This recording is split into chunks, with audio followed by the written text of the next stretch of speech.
Welcome to the Blueprint Athletes Basketball Podcast. I'm John Horford, here with the lovely Cristina Horford. Whoa. Who happens to be my wife. What's up, babe? Just trying to talk to people about unrealistic expectations. Any thoughts on that? That's a pretty loaded question. It's broad. There's a lot of ways to go. Yeah. We're gonna start. Let's start with how unrealistic expectations are just universal, right? So the podcast will be talking about, tying it back to basketball in a lot of ways. But, we want people to understand that the things that we discuss can be translated into like all aspects of life for the most part. And that's kind of the beauty of sports and training and, facing that type of adversity. It translates well.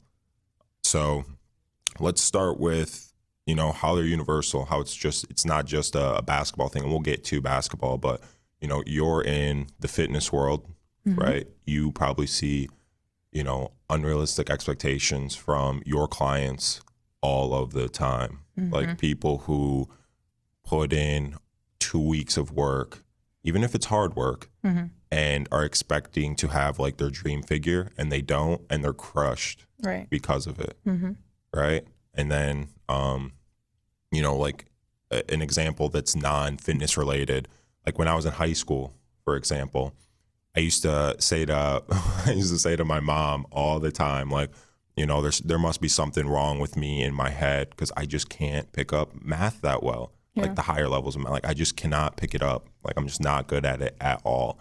And she actually started to like regurgitate that, and like my siblings picked it up and they would say the same thing. But it was literally, I was lying. I was lying to myself, and I knew I was just lazy. And so I had an excuse as to why you were not good at math. Exactly. But you just weren't studying. Yeah, I never studied in high school. I did not study for math ever. And it's the one subject I need to study the most. Like I didn't study for math until I got to college, right? And I still didn't do great because I wasn't great at it in high school, but I did way better than I did in high school, in college, but it's just because I had to put more time in, right? Right.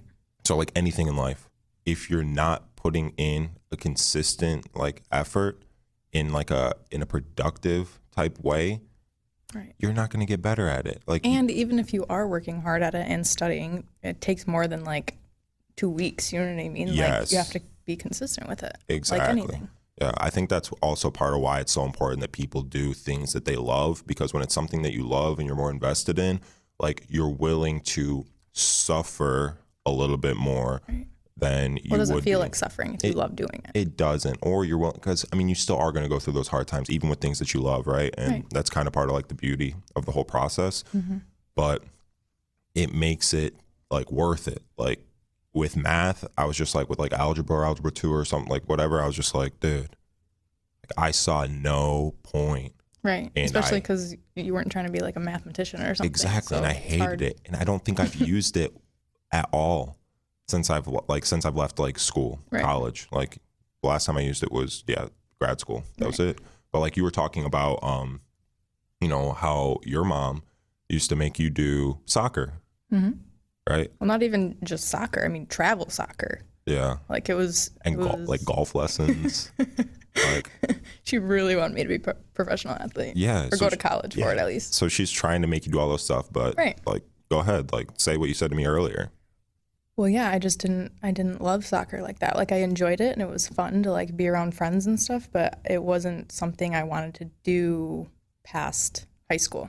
So I didn't put in like as much effort as so many of my teammates, and I didn't train like them. And so I wasn't the best on the team. And while that I feel like can bother any kid, like not being like super good at something, I knew in the end, like I was done after high school. So I was just going to enjoy it and like hang out and play soccer and have fun. And then once it was done, it was done. So my expectations weren't to go to college for it. So I didn't train like I wanted to go to college for it. You know what I mean? Yeah. Even though your mom was the one who did want you to. Well, she didn't necessarily want me to, but she wanted to put me in a position that if I wanted to, that I was going to be able to. You know what I mean? Like Yeah. she put me in the travel soccer, which if you do want to go to the next level, I feel like is very necessary in any sport, right? Not just playing for the school. Yeah, basketball, AAU is pretty important. Right. I mean, I hate AAU, and we'll talk about that on like another episode someday, but it's important for exposure, but it's not going to get you better. Just little note. Um, so like, I guess like another example, right, that I just want to throw out because, you know, if this is going out on CLNS, a lot of people are familiar with my sister, Anna, right? Nice. And Anna loves to say things, like make comments about how she's a horrible cook and she can't cook. And she's having unrealistic expectations because the only thing she's ever tried to make in her life is like cereal and scrambled eggs. Cereal. Dude, I'm serious. Dude, that's literally the only thing she's ever tried to make in her life. And she does it like occasionally. And then she's like, oh, I'm just not a good cook. It's like, you haven't put any time in. Like you have to make some bad meals. You have to burn some meals. You have to mess up. You're a good know? cook and you still mess up some meals. Exactly. Yeah. Hey. I don't mess up that often. I've been cooking since I was 9. I have a lot of experience. Even your mess ups are good. Yeah, I know. And I still do mess up and I still get nervous. Like I've been cooking those family meals like Christmas, Thanksgiving, Easter, like more so since I've been, you know, out of college. Like, but just because in college, like you don't really have a break. Yeah. We don't have a break. Like I wasn't going to like Christmas and all that stuff or Thanksgiving. But yeah, I still get nervous. I've made a million meals. Like I'll get nervous like cooking for like a huge group of people just because you don't want to mess it up, right? And I've put in tons and tons of hours and I still get that. So, I mean, to expect to be good at anything, right, with minimal effort is foolish. Right. It's foolish. So why the rush? Why the rush for results? Like in my mind, right? And I want to hear your opinion too. Actually, I want to hear your opinion first and then I'll give my opinion. Unless you want me to go first. On why people are always in a rush to like why, be the best. Yeah, why do you want to be so good so fast? Like, why does it have to be right now? Why do you want your dream body in 2 weeks? Why do you want to be Gordon Ramsay in 2 weeks? Well, I think just because I don't know what's the word I can't think of it, but I think just because you don't want to like work that hard. I feel like it's kind of human nature. Like if you want something, you have a goal, obviously like you want to achieve it faster, but then that's when like the unrealistic expectations come in and you need to like step back and think about like how long it's going to take to actually get that, like your dream body in 2 weeks. Like obviously it's not going to happen. Yeah. So Okay. Yeah. Let me help. I'll jump in here. Yeah. No, that was good. That was good. I mean, I honestly think that it is, like you said, it's part of human nature. Like people want things to happen in the shortest amount of time, but those types of things are so shallow. Like there's no foundation to it. It's so much less worthwhile. Like you're not going to appreciate it if you hadn't put the time in, right? It's like what they say about people who like win the lottery, right? Most like 90% of them say that they regret ever winning the lottery, like when they win big. Yeah.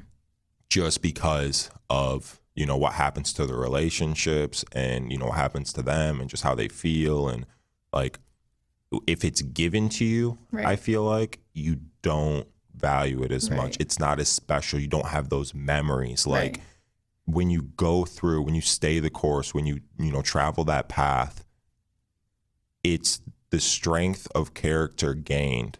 That's like the true value. You know, it's not even achieving the goal necessarily. Right. It's growing as a person and learning about yourself and just becoming like stronger and wiser and more experienced. Like that's like the true beauty of it. And that's really what I try to get across to a lot of the players that I train, because they have crazy unrealistic expectations. Like they put in like minimal effort and they expect, why isn't Tom Izzo calling me? Like, you know. I think just to butt in something that I'm thinking of here, when it relates to fitness, so many people, the media like promotes like all these lose 10 pounds in 10 days, you know what I mean? And that's the thing, like it is possible if you stop eating. And people do, like they'll go on these cleanses and then they do get the results in like 2 weeks or something, but then it's not sustainable. It's not sustainable. And like we were talking about earlier, there's no foundation to it. Right. So there then are you, like, gain weight back or huge negative side effects, right? There's like you could get sick, you gain the weight back, you feel terrible. Right. You're not actually stronger. Right? It's false. It's just not real. Right. Like I know why those things sell, like detox tea. Right. Like and all that, because it's like, oh well, I need it faster, I need it now. And it's like, dude, stop being in such a rush. And I feel like the rush, a lot of times, to touch back on what we were talking about earlier, why people are in such a rush, people care too much about what other people think. Right. Dude, for the most part, like the people that are like hating on you or criticizing you, if it's not in a constructive way, where they're trying to actually help you to get better, then it's literally just based on their insecurity in themselves. 100%. People who are secure in themselves do not go like to other people and try to just break them down constantly just for the sake of breaking them down. Like they don't. Right. They don't. I just don't see it. So if people aren't constructively trying to help, like, so it's, I guess part of that is differentiating between the two things, right? So someone telling you that, hey, your form is off, right, for basketball, right? Or it could be for strength conditioning, right? So someone telling you, like coming up to you in the gym and saying like, hey, like, you know, your form's a little bit off in your squat and, you know, it might really hurt your lower back. So can I help you like adjust that? Or, you know, if you do this, like it'll make a big difference versus, oh, like commenting on like someone's Instagram post, like, oh, I saw that idiot squat. Like you look so dumb. Like, you know what I mean? Yeah. Huge difference between the two. Right. Right. And some people take the first, which I see as constructive criticism, as an attack. Yeah. Because they don't want to feel dumb. Like they don't want to look dumb because they want everyone to think that they have everything together and they know everything. And it's like, dude, at the end of the day, it doesn't matter what anybody else thinks. It doesn't matter what they think. And no one knows everything. And we all struggle at certain things and we're all completely ignorant when it comes to certain things. And I feel like it's getting that mentality that allows us to finally like accept that, that helps the journey be that much more enjoyable because go at your own pace. Like you keep comparing, these unrealistic expectations pop up because you're comparing yourself to like someone else. Like you don't even know what they went through to get to that point. Right. Like they see someone who's like actually like worked hard like for their body. Like I'll use you as an example, right? Like when we started dating like almost 7 years ago, like you were like anyone would consider you like in shape, like you were fit-ish, but like how far you've come, like in terms of like just developing your body and your mind and everything, it's like amazing. Right. You know what I mean? Well, it's taken 7 years. I know. Yeah. And you've matured so much and like you're stronger, you're smarter, you look fantastic. Like follow her on Instagram, Cristina Capron. You'll see what I'm talking about. But yeah, it takes time, but it's worth it. Like you've grown so much as a person, and anyone who's willing to take the time and like go through that process will see that it's worth it. Like it's nice, and you're not comparing yourself to anyone else, and you're not in a rush for anything, and it's just everything at your own pace. Yeah. How do you help people like change their goals based on like what they're willing to work for? You know what I mean? Change their goals based on what they're willing to work for. I mean, so in a weird way. No, you're good. So, I mean, I think it just comes down to like being honest with yourself. So first, what are your goals? Right. And why are they your goals? Okay. Wait, no, what were you going to say? I was going to say, let's say I want to go D1 in basketball. That's my goal. That's your goal? That's my goal. I mean, you have to, let's do another goal. Let's do another goal because we're going to do that in a future episode. Oh, okay. We're going to do that in a future episode. I don't know. What's your goal? Pick a goal. It could be anything besides the D1 in basketball. Okay. Play basketball in college. I mean, Or start on my varsity team. there you go. Okay. Start on your varsity team. Okay. That's a good one. I mean, and it also depends on like where you play, because some varsity teams are really bad, some are really good. But regardless, you have to put in a certain amount of time. It's like if you want to be really good, like let's say you want to be all-state high school basketball player, right? There has to be some level of sacrifice in terms of like a time commitment. Like you have to do more than the people around you 99% of the time. And I say 99% of the time because there are that like 1% of kids who are just insanely athletic or like super tall. And even being tall doesn't necessarily mean you're good. Like people are, oh, you know, if you're tall, you're good at basketball. That is not the case. I know so many people who are tall who are so uncoordinated and could never compete at basketball at like a high level. Right. Right. But there are some people who are just like, they don't put in a lot of work and they just happen to be like really good. But those people, when they get to the next level, are going to be phased out and crushed because there's such a high like workload on the next level that they can't last. And I've seen it a million times, right? And I don't want to get too far into detail with it because I want to talk about it on, you know, our next episode. But so just being someone who's willing to put in the time and make that time sacrifice, like, you know that you have to work on things to get better. So what are you working on? Like, are you in the gym working on things that you're really good at already because there are other people around you and you want to look sweet? Like, oh, I know I can make 5 in a row in this drill almost every time, so I'm going to do this drill. Or I know this move. I know I look so good when I do this move every time, so I'm going to do this move when people are around all the time. Right. And it's like, or are you going to work on your weaknesses? I know that my left hand is really bad, so I'm going to work on that. I know that my spin, when I spin from my right hand to my left, I know that it's really weak and I stand up on my spin. Am I going to work on that and address that? Like, I know that one of my biggest weaknesses is conditioning, right? Am I going to take the time to either push myself harder in drills and move at game speed to condition myself?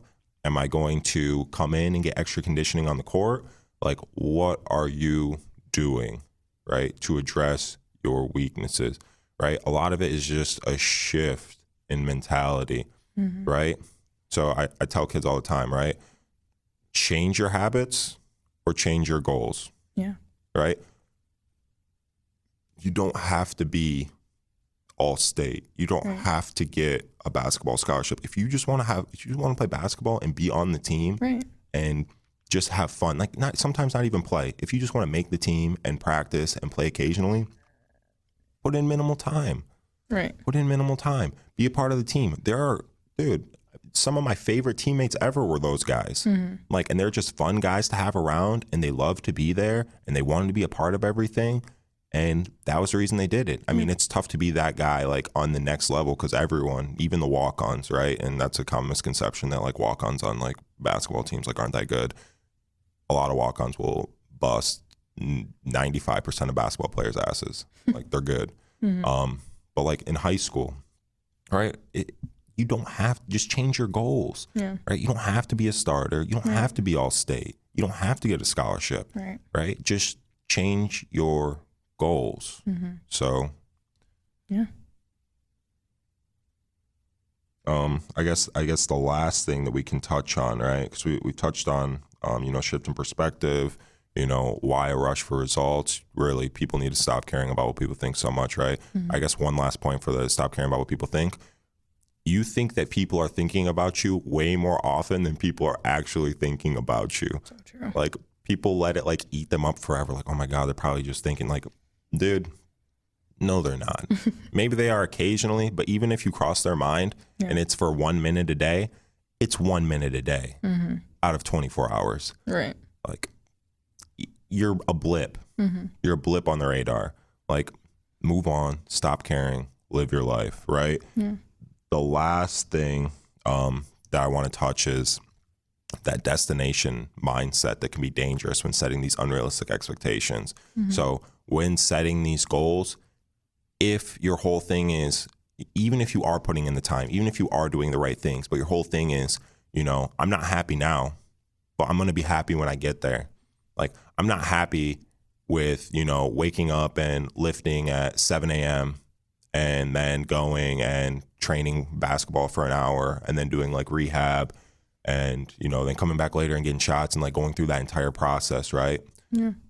If you're not happy with it, but you keep telling yourself like, okay, but what it's going to lead to is going to make me happy, you are setting yourself up for failure. Right. It's never going to end. It is a trap. It's never going to end because you're going to achieve that, you know, because you're putting in the time, you're putting in the hard work, like you're doing the things that you assume are the right things, but your mentality is, right? It's distorted. It's off because you're going to get there and you're going to realize that it's not enough and you're going to need something else to fill it. And then you're going to need something else. They're going to need something else. You're going to need something else. Like you have to fall in love with the journey. Like you have to find it. There are so many different ways to train and to, you know, and to grow, that find the one that works for you, right? Yeah. Another thing, like, you know, a lot of kids think, oh, you know, I got to train like, you know, 5 hours a day, and they go in and they do like 5 hours of like nonsense, or, you know, 3 hours of nonsense. 5 is a lot.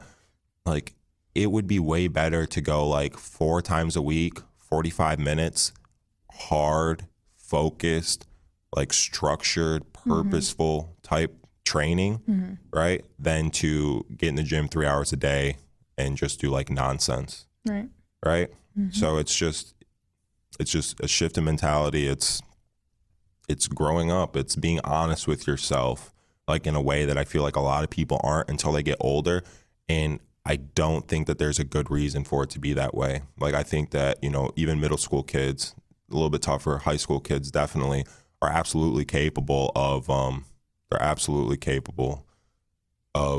you know, thinking about this, evaluating themselves honestly, and, you know, coming up with like a plan of action to implement like their goals based on their habits. Yeah. So that's pretty much, we pretty much hit everything, right? Yeah. Yeah. I mean, there's so much more, and I know it's a topic that can be talked about for hours and it's extensive, but I really want to, you know, thank you for coming on today and being my first guest. Ooh. Even though you didn't really have a choice because you're my wife and we live together, and I was going to bring you anyway. But so happy to be here, babe. Yeah. So Cristina has a great app. So anyone with like any type of fitness goal, Cristina has a wonderful app. I know I'm a little bit biased, but CC Fit app.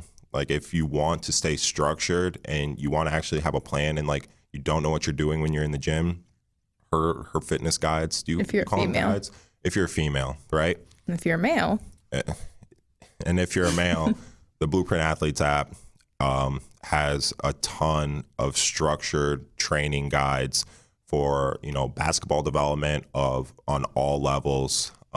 There's also strength conditioning in the weight room, put together by John Sanderson, University of Michigan's head strength coach, one of the best strength coaches in the world. And we have at home, you know, fitness, because I wanted to make sure that, you know, kids didn't have an excuse. Like even if you don't have a basketball or even if you don't have access to a weight room, we have at-home strength conditioning, and it was put together by one of the Atlanta Hawks former strength coaches, Mike Morrison. Super smart guy, great at what he does, and he put together a beautiful set of guides that work super well. But like anything, like we've talked about today, it's about being consistent and making sure that it's something that aligns with your goals and it's something that you want to do. So don't just do it because you feel like you need to do it. Do it because it's something that you enjoy. Yeah. Right? So that's pretty much all we have for today. I really appreciate you guys taking the time to listen. If you want more basketball type content, follow us at blueprint.athletes on Instagram, and you can always message us. I answer all the DMs myself. You know, I'm willing to talk to whoever. I talk to parents, coaches, players all the time. So, you know, don't be shy. Reach out. I love having these conversations and helping people in any way that I can. All right. Until next time, this has been the Blueprint Athletes Basketball Podcast. Have a good day.